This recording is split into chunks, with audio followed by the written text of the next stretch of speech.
Okay, guys, how's everyone doing? Ooh, that wasn't very loud. How's everyone doing? Okay, welcome back to the growth track. We've got a great session coming up. That stage just beat you guys. Can we get a little noise? Come on! Okay, that was much better. Okay, I have an official gift card runner here. Woohoo! Okay, the question to win a $50 gift card is, what is Utah's state vegetable? You already won one. Anyone? Okay, we got the winner right there. If you want to win a gift card, you have to come closer to the stage, you guys. It was the sugar beet. Not this one. Okay, guys, we have an awesome session coming up right now. We've got Mark Ghermezian coming on stage. He is the founder and general partner at MXV Capital. I'm going to give you a little bit of his background and who's moderating the session, and then we'll cheer them on stage as they run on. Okay, so Mark is the founder and general partner of MXV Capital. Mark funds the future of cloud and enterprise by investing in trailblazing products. Mark has advised 50-plus companies and invested as an angel investor. Previously, he co-founded Braze. It's public on the NASDAQ, and it's a market-leading customer engagement platform, and he led the company as its CEO for 9+ years. Pretty impressive, right? It's going to be an awesome session. Braze IPO'd at an $8 billion valuation in November of 2021. And as a serial entrepreneur and seasoned investor, Mark is proud to be a mentor to his founders and entrepreneurs. Everyone give a warm welcome to Mark. Thank you. And coming on stage with Mark is Matt Lyons, who's a partner at Wilson Sonsini. He represents startups, so come and grab him and talk to him as he's here. You're on.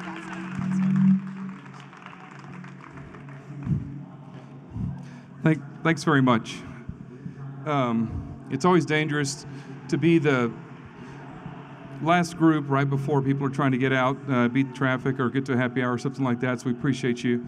And they also made the mistake of putting an attorney on the stage, but I'll try to liven it up, and I spend a lot of time with entrepreneurs, and so I'm really interested in the culture of entrepreneurs and how you disrupt and innovate. So without further ado, we got a lot going on over here, but without further ado, so Mark, it's Mark Ghermezian. It rhymes with amazing, so you can think about it that way. And Mark, thanks for coming out here to do this. I appreciate it.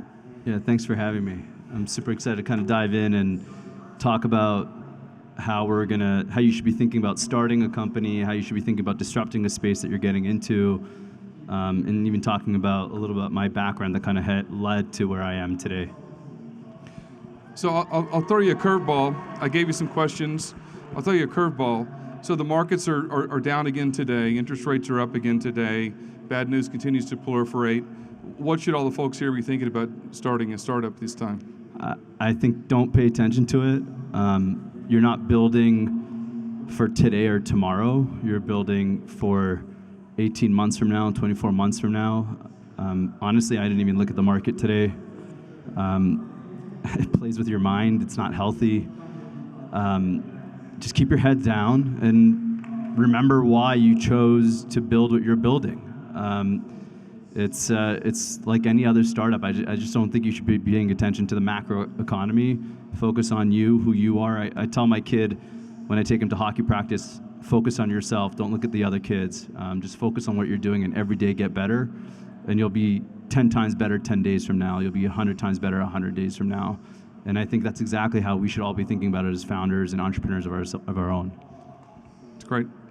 Some of the greatest companies in the world have been founded during recessions, depressions, et cetera. So how did you find yourself as an entrepreneur? Were you born that way? What led you down the path? My parents immigrated from Iran, and my father is I would say is successful in real estate, and I just watched him build, and build. But I think for me, I just was always someone that saw a problem and didn't give a shit and just wanted to go solve it. Funny story, when I was in 7th or 8th grade, my school didn't have a soda machine. So I just called Pepsi myself and said, hey, I'm the president of this school. Can you bring a soda machine?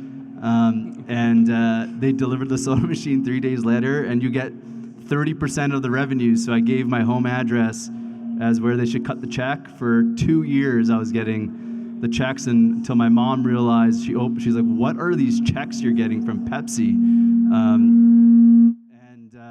And I'm like, well, I make the money from the school. And she's like, well, that's supposed to go to the school. You're coming with me, you're giving all the money back to the school. But that's kind of what led to me kind of feeling like, okay, I can do this. And then I took my bar mitzvah money after kind of seeing that, and I actually went and bought a soda machine and did a deal with where I went to hockey practice, bought the machine, had it delivered there, and told my mom she's got to take me to Costco to start filling up with snacks. And eventually I had 5 machines by the time I was in 10th or 11th grade. But that was like my first thing where I was like, you know what? When there's a problem, like if you put your mind to it, you can do it.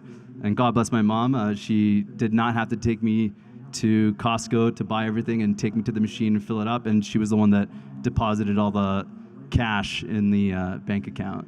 So it was kind of interesting.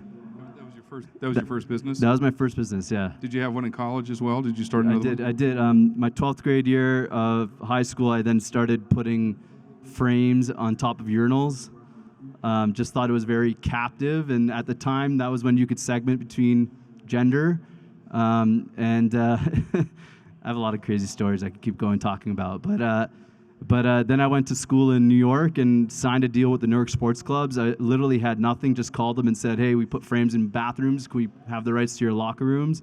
And we'll give you 20%. They're like, sure. So I signed the deal, then called my competition in LA and said, you're in LA, I have New York. I'll let you sell New York for me. Give me half the money, half the capital. And they sold everything while I was in school and renewed the deal and sold that business to the competitor my last year of college. Literally, I was a one-man show. I didn't do anything. I had 130 sports clubs between New York, Boston, Washington, and Philly. So, again, that's another example of just kind of looking at something and going at it, keeping your head down. Like, I didn't pay attention to what was going on around me. We talked in preparation for this. There's some real similarities to what you've done with customers and your products and how to do that. I want to delve into that, but that's very interesting. I didn't tell me that anecdote. That's great. The company was called Flush Media, which I just love the name. That's it. That's great.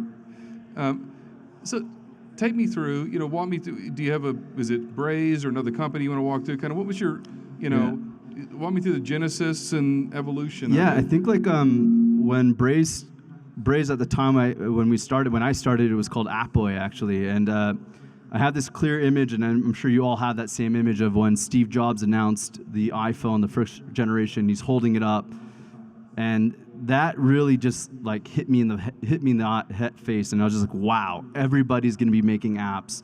This is like a whole new world that's going to come. And I just told myself I need to build a platform that connects the people that are making the apps and their users. I had no idea what it was I was going to build, but I knew there was something there that we had to build. So for a couple years, I started kind of dabbling down into like figuring out how to solve that problem. What's funny is though, the original platform we built was all online. It was almost like a LinkedIn for software developers, where they would come in, create an account, and they would we would scrape the entire Google App Store and the Apple App Store, and they would identify the apps that they built, and then they would build a profile with them. I did that for about a year, and then I realized that, I'm building this online platform for a mobile world. The two didn't really connect.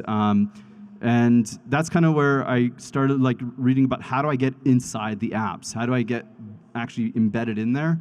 And that's when I started learning about SDKs and what an SDK was, and then we started building that. So I think the takeaway for you all is like, I had this thesis, and typically when you're starting a company, you have this thesis, right? You have this, which is the idea.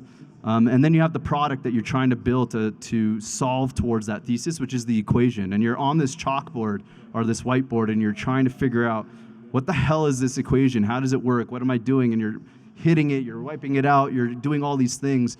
And I think that's where, in the beginning days, you're just sitting in front of this whiteboard or chalkboard or whatever you want to call it, and you're continuously iterating to figure out what it is that I'm trying to solve or how I'm going to solve towards that equation. And I think a lot of founders underestimate what that continuous iteration is all about. I think you're right with your thesis. You're absolutely right that there's an awesome, incredible opportunity to go after it. And to prove that, you probably have competitors that have the same idea, but they're all going at it in different ways. I think what's important for you is to really keep your ears close to the ground and listen to how the market is reacting to your equation, right? Are they understanding what you're trying to do? Are you hitting a nerve when you're out in market and talking to your customers? And don't be stubborn about it. I think that's just something very rarely are founders hitting the equation on the first go. I'm not asking you to make a pivot. It's not a pivot. It's a continuous iteration on what you're building. I'm gonna drill on this a little bit because I think it's great.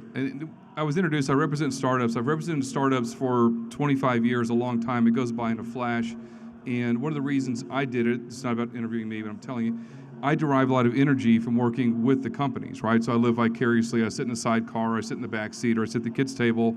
But guys and gals, increasingly gals, like Mark, starting companies and what they're doing and thinking about it. So, but tell me this. So, how much of that time at the whiteboard do you go talk to customers, prospective customers, or how much it is just, how much, what's the cycle? As much as you can. I think it used to be that you used to lock yourself in a room and don't show your product till it's ready. I think that is really wrong. I think it puts yourself in a bubble and you start kind of believing in yourself more than you should. And I think as soon as you have something to show, whether it's a few slides of just the idea, get feedback. As soon as you have a few wireframes, show it. As soon as you have every step of the way, show it to more people.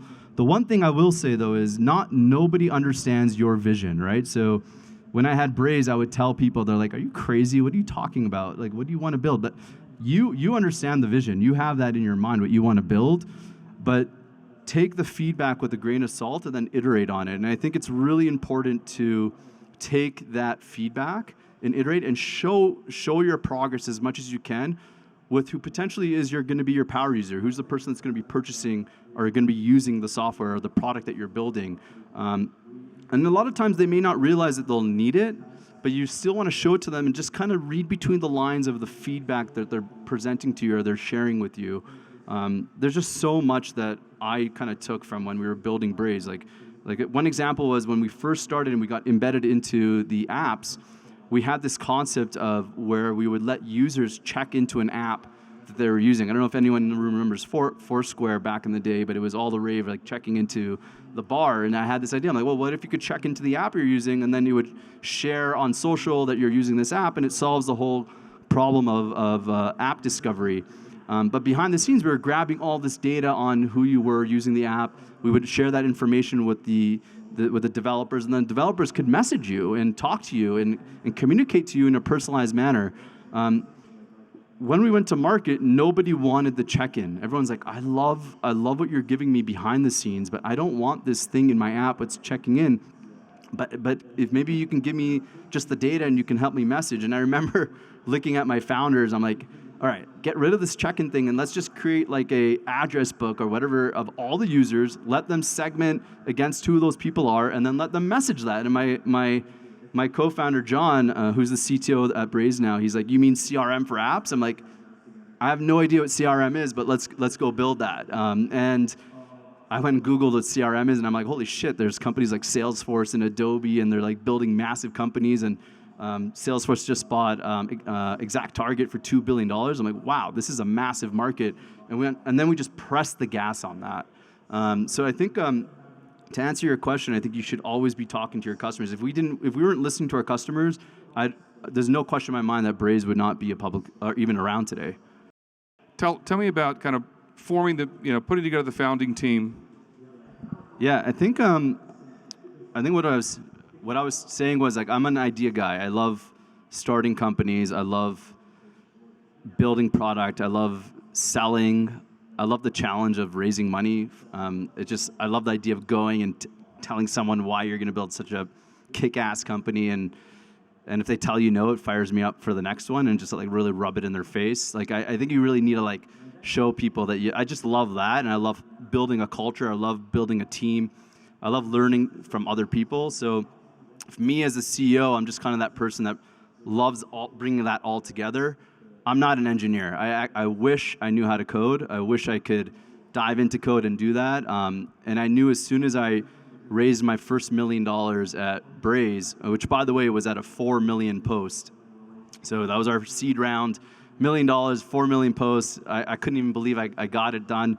And it was just me. And it took about 8 months for me to find my co-founders, Bill and John. And Bill's actually the CEO now, and John's CTO now. But I knew that I needed support on the product engineering side. And I think for me, it was just kind of like understanding what your superpower is. And sometimes you don't like talking about your superpower, but everyone in this room is really awesome at something. And I think if you can really figure out how you could 10x that for yourself, those are the things that you should focus on, and then find the co-founders that have that other superpower that you don't have. So 1 + 1 really equals 3 in that situation. And I think that's something that you should really, really try to hone in on and be honest with yourself. I'm really good at X, Y, and Z, but I'm really bad at 1, 2, and 3. And find those people that can fill those gaps. I think, again, as co-founders, and be really slow about who you bring on as your co-founder. You're really marrying these people for like forever. Like I'm really best friends with my co-founders for the last 12 years now. And we celebrate not just professional things, but just personal things too. And I think it's just really important to really be really slow with who you bring on as your co-founder, but be really honest with yourself around where you're weaker. And it's nothing wrong with being weak in something, right? We're all weak in something, but we're all really awesome in something else. Do you use in external coaching? How do you? I mean, is this all self-reflection, or do you? Yeah, external? no, I think I think the last probably 5 years of Braze, I did have like therapy. I went probably once a week. It was hard. There's a story where we had actually 2 weeks left of payroll at Braze before our Series A. Nobody in the room knew. It was just me as the CEO. I probably should have told my co-founders, but they didn't know at the time. But they didn't know because I thought we were going to get our Series A done. Like we were talking to 15, 20 funds. Every single one of them I thought was going to come in with a term sheet or something. Every single one of them said, no, we don't believe in this space. We don't believe in you guys. There's others. Believe me, there was another company that Sequoia backed, another company that Kleiner backed. Neither of those companies are around today, actually, which is kind of interesting. But and honestly, again, going back to what I love being the underdog too. So that really helped me. But I think for what I was getting back to is like we had 2 more weeks left of payroll, and we literally had nobody that was going to fund our Series A. We were trying to raise a $5 million Series A. Prior to that, we raised $1 million seed, and then we did a seed, a bridge for about 1.5 or 1.75. And we were down to the last VC who called me in the office telling me he was passing. And I was like, shit. Kind of your heart kind of just drops. And you're like, I'm like, his name was Tom with Rally Ventures. And I'm like, Tom, can I come see you? Are you in SF? He's like, yeah. I'm like, okay, I'm leaving right now. So I was in New York at the time. That's where we were headquartered. I told my wife I'm going straight to the airport. Get there, and the whole reason why he passed, which was interesting just for everyone to know, like sometimes you should dive into why a fund is passing. It was all about valuation. It had nothing to do with did he believe in the space or did he believe in us? Did he believe in what we were doing? It was valuation. And I think I was looking for 18 posts. We got it done at, I think, at 13.5 or 15.5 million posts. And it was just like, I asked him straight to his face, I'm like, do you want to do this? Or like, what's the problem? And we got it done, came back, and fortunate for me, I was able to float our payroll for 2 or 3 weeks till we closed on our Series A. That's a lonely place to be as a founder. And, have you, in finding an outlet, whether it's talking to other people, therapy, Yeah. mentors around you. I think also just founders. Like, I think having a founder, I think solo founder is super hard. You're not like in it together. I think you can lean on each other. I think something that no one ever talks about are your partners. For me, my wife at home, like, no way in hell would I be able to do anything I do. I wouldn't even be able to be here today without her. So I think they're the superheroes behind the scenes that are just kind of there, because you're coming home and they're dealing with all your shit at home too, and then they're letting you go out there and do all the stuff that you're doing. So I think being open with your partner about what you're going through too. Hopefully there's someone that you can lean on as well, and kind of give you that super, and help you unlock the superpower that you have. I want to pivot and talk about fundraising. Mark has a great Twitter feed and has some really great advice for founders. I like it. I saved your Twitter thread the other day about pitching to VCs. I'd like you to start talking about that a little bit, because you said something that about the round ventures. I had a client just a month ago. VC came back, we think the valuation expectations are too high, et cetera. And they kind of gave me the feedback because I sent it over to him. And I called the founder. He's like, what? Let's have a talk. I mean, we're open for business, and they're still talking and progressing down that road. So I'd love to hear you kind of give your thoughts and kind of unspool that thread. But follow Mark and go grab that thread on Twitter. Yeah, I think one thing that I talk about, and it's more focused on the earlier days of when you're approaching a fund. I think the most important thing is, I would say, from pre-seed to seed, and even a little bit of the Series A, investors are investing in you. So many times I see a deck and founders put their bios and who they are as the last slide. And if you're not confident in yourself, I don't know who else is going to invest in you, right? You need to be on the front page. Maybe not the front page, their logo can be the first page, and then your second page should be you. But we want to know why you are and your founders are the best position to launch this company and take over the market that you're going after. And honestly, going back to what I was saying before, that iteration, like the product you have today may not be the product you have tomorrow. And I always look at like founders, I'm like, are they smart? If they have enough capital means you have enough runway. Enough runway means you have enough time to figure out product market fit, right? So a lot of times founders, I think a lot of companies die because they don't raise enough money. And if you raise enough money, you could really unlock what you're trying to solve. And putting yourself at the front of the slides and showing why your experience and who you are, it will enable you to solve this is, I think the most important thing I look at when I'm investing at early stage.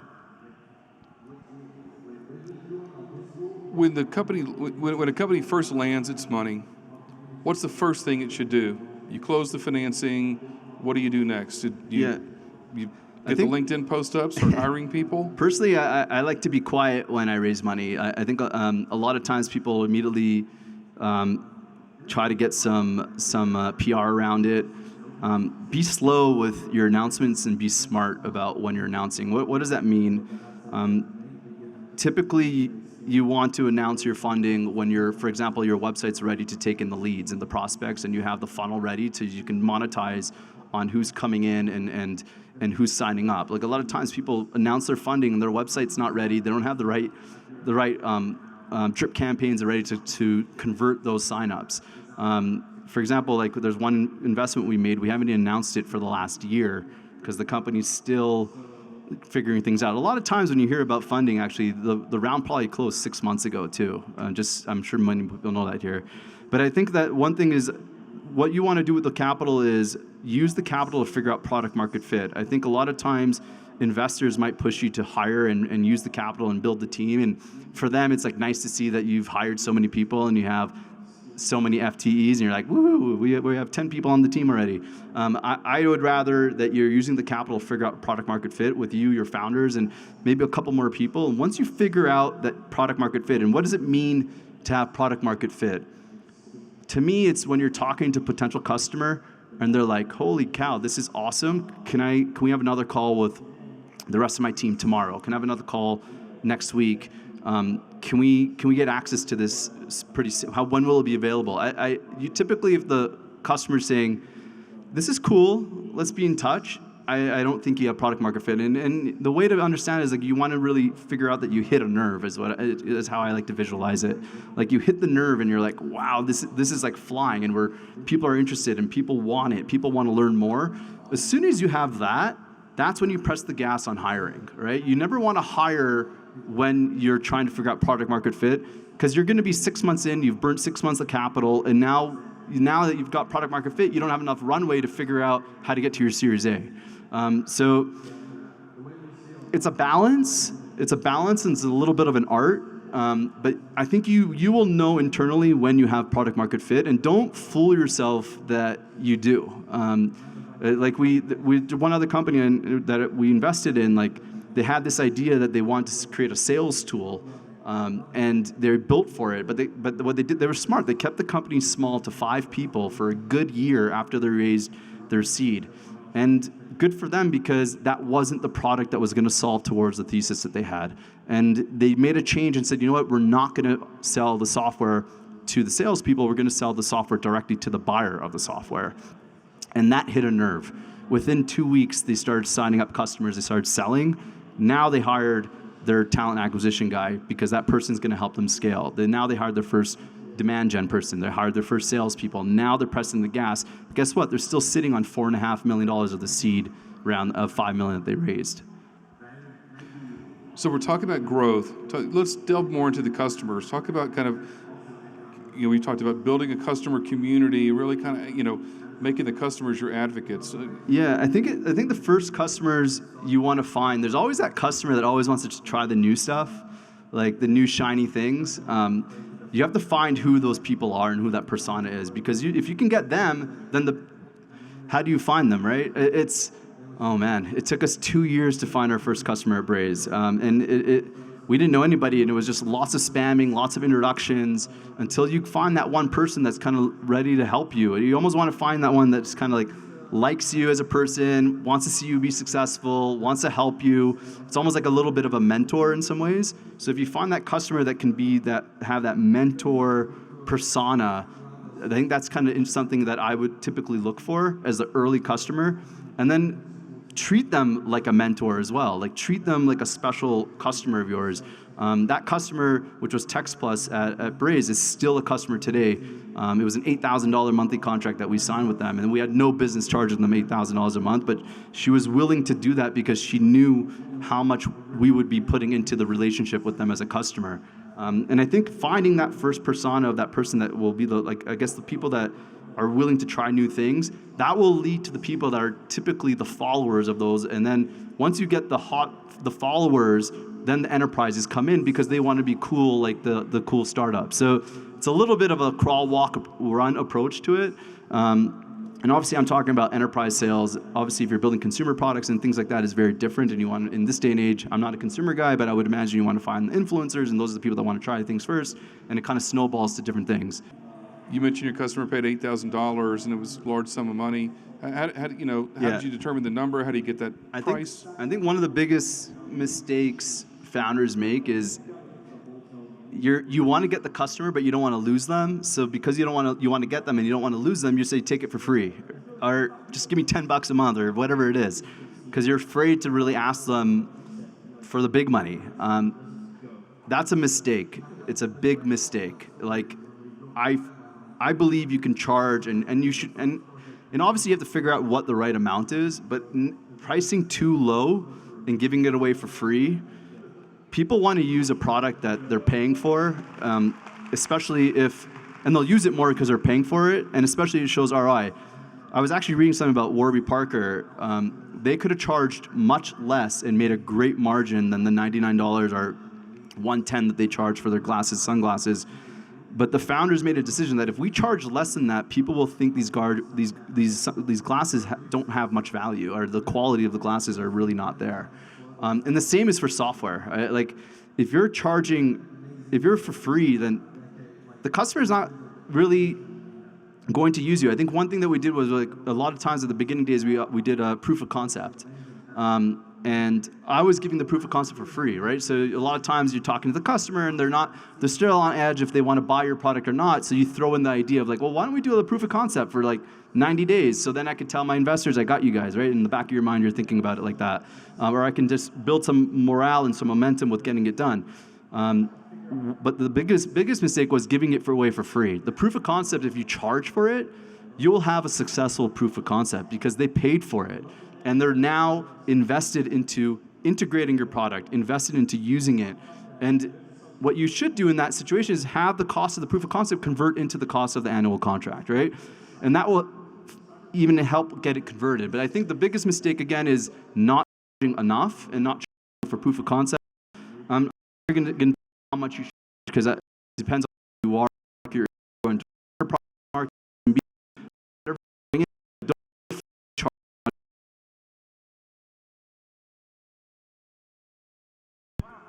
Oh, here we go. So yeah, don't be afraid to charge as much as your competitors. And sometimes I think can charge more if you think you're a premium product, right?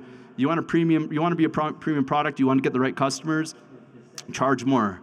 And I see this all the time where the people are just charging way too less. They're undercutting themselves, and you're just shooting yourself in the foot. So tactically, also in the enterprise level, these are enterprise sales, right? Is that a freemium product? If you show up, give a proof of concept away, it maybe can get done at a different decision-making level than the enterprise level, and so you don't know whether you're going to be able to sell at the enterprise. Yeah. Hey, a lot of what you said is, so people have this perspective of founders, and they've been successful, and they've done this, and they've advised 50 companies and 8+ startups, and so on and so forth. But that's the end result of. You talk about grit a lot. You want to talk about grit and kind of how you instill that in yourself? Yeah. How do you keep instilling that in yourself after you've already, made some achievements? I'll answer in two ways, but how I keep going at it, I just love it. It's a passion for me. I wake up every morning like assuming I did nothing and I need to accomplish something new today. And if you can get in that mindset, I think it's healthy. I think at least for me it is. And I just love the challenge. Again, I just love the challenge of building companies. I love the challenge of getting it out to market, selling it, taking market share, building. And I also love the idea of building a new culture within a company and meeting new people. So for me, I just love the day and day of it. I think the last thing I think is you got to have grit, right? I think a lot of people think like Braze, IPO, holy cow, like all my friends that I haven't spoken to in like 10 years, and then all of a sudden they're like, oh my gosh. Like, bro, you have no idea what I went through the last 12 years. Like, it was a grind. And I gave you one story of 2 weeks left of payroll. I can tell you a million other stories that we went through. And just even the sacrifices between, like your personal life and work life. Like, I can't even tell you what I went through personally on the personal side to sacrifice for the success of Braze. And I have this big saying that grit creates luck. I think there isn't luck. You want luck, you got to have grit. And I think if you continue to push against something, it'll unlock luck for you. And I think if you understand what I'm saying with that, I just think, I always go back with my kids. I just tell them like, you got to keep pushing. If you keep pushing, something's going to happen. You're going to unlock something, and you got to be passionate about it too. Like if you're starting something and you're pushing and eventually you're just not feeling it anymore and you're not passionate about it anymore and you're just waking up being like, I don't want to do this anymore. Like, just be honest with yourself and find something else that you're passionate about. I think like you got to have that passion a little bit, but you got to have that grit. It's like I look for that with a lot of the founders I invest in. I'm like, does this person know what they're getting into? Because the next 10 years is going to be torture.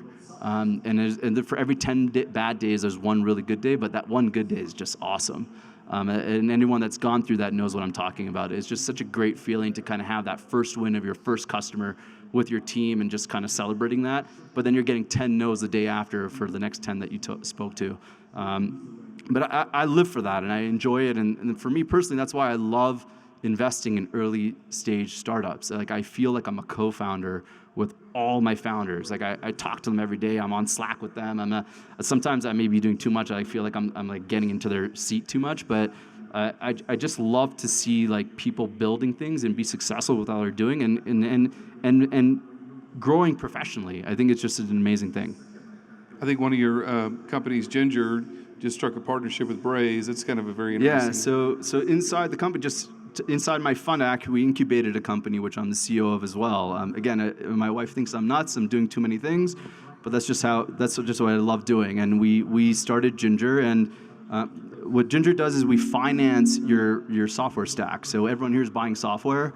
And I just remember I put the whole go-to-market team at Braze together, and every conversation we got into when we're selling is people never want to pay upfront.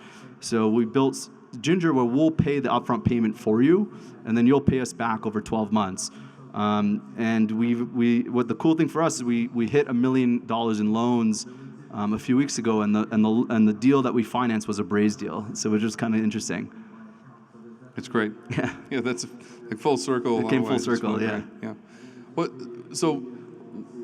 Give us some predictions. What do you see happening out there in the marketplace? Where, what are some mega trends or macro trends? I think what we're going to see is a lot of the fluff go away. Like I think the last couple of years, everyone under the sun thought they could build a startup, raise at a 30 million pre, and then they're going to be worth $1 billion. It's really hard to build a $1 billion business. It's really hard to get to 100 million AR. And grow at 50% year over year and have renewals at 87% and 120% net renewals. Like, that's hard. And I think people underestimate what that is. And unfortunately, there's lots of money that was being deployed and being invested into startups. But I think a lot of what we're going to see is a lot of the fluff go away. A lot of the nice-to-haves go away. A lot of the must-haves are going to be here to stay. But I do think you're going to see a lot of disruption coming into the space. This is the best time to build a company. In 2008, 2009, I think was the last recession, if you want to call it that, and so many amazing companies came out of that time. I think because it mentally makes you think differently about what you're building, how you're spending your money, your go-to-market, who you're hiring. The whole thing changes now because you're like, shit, I really need to make sure that every penny I'm spending is going to give me $1 back. And it's not that I'm going to spend this penny and I can get another penny tomorrow. Who cares? And then guess what? I'm going to raise it at double the valuation even though I have no revenue. I think that world's gone. I think it's good. I think it's healthy for both founders and investors. And I couldn't be more excited about the next 12 months, 24 months. And I would say just don't pay attention to the macro economy. Like it's such a distraction. Like I just kind of look at it and I'm like, there's no reason to pay attention to this because we're not building for tomorrow. We're building for the future. We're building to where the 8 ball's going, not where it is right now. It's going to be an interesting shakeout and for the best. Talk about being an investor versus being a founder, being a CEO. Yeah. You mentioned that a little bit. How do you pull back a little bit, or it's a learning process, right? I love both. That's why I'm doing both. And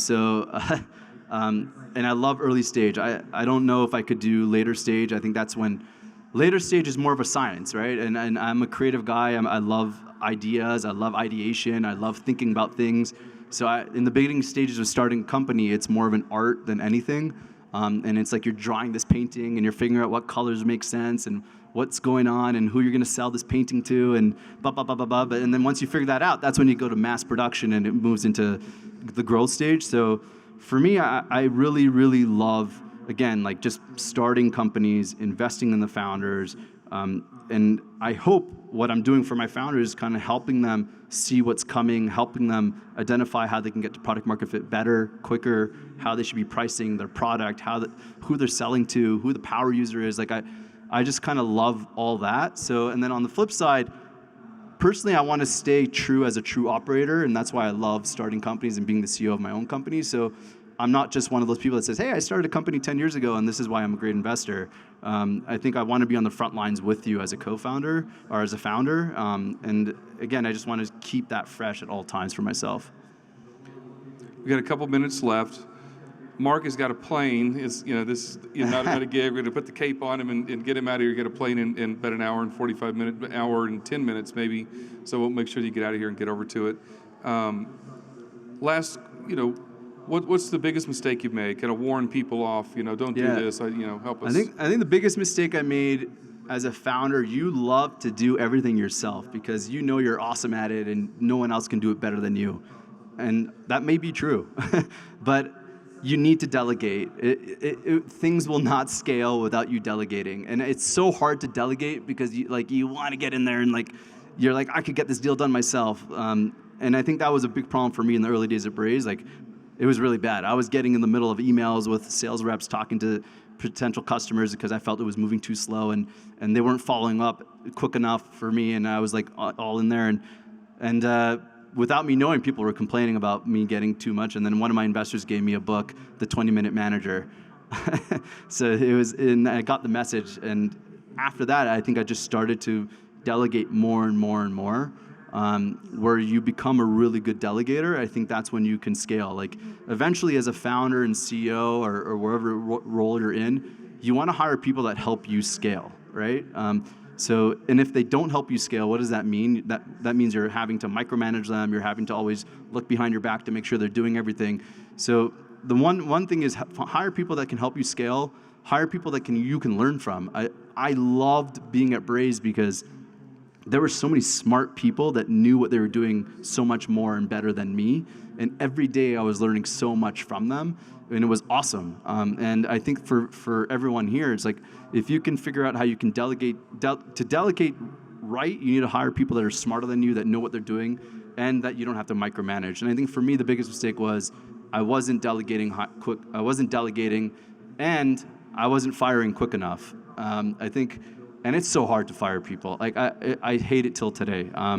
It's just against my nature to do that, and I'm sure it's against most of the people in this room nature. No one wants to be an asshole and go out there and just fire people, even though you have to. But it's wrong not to, for them and for you, right? They're not being successful in their job. And you're not being successful, which is hurting, I guess, the culture. So I think I always say to everybody that I meet and invest in, fire quick and hire slow.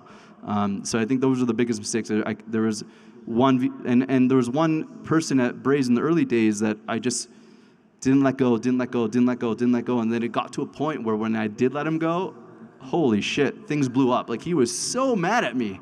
But on the flip side, I learned from that, and we hired a VP of sales. And 2 months in, I was like, this person needs to go.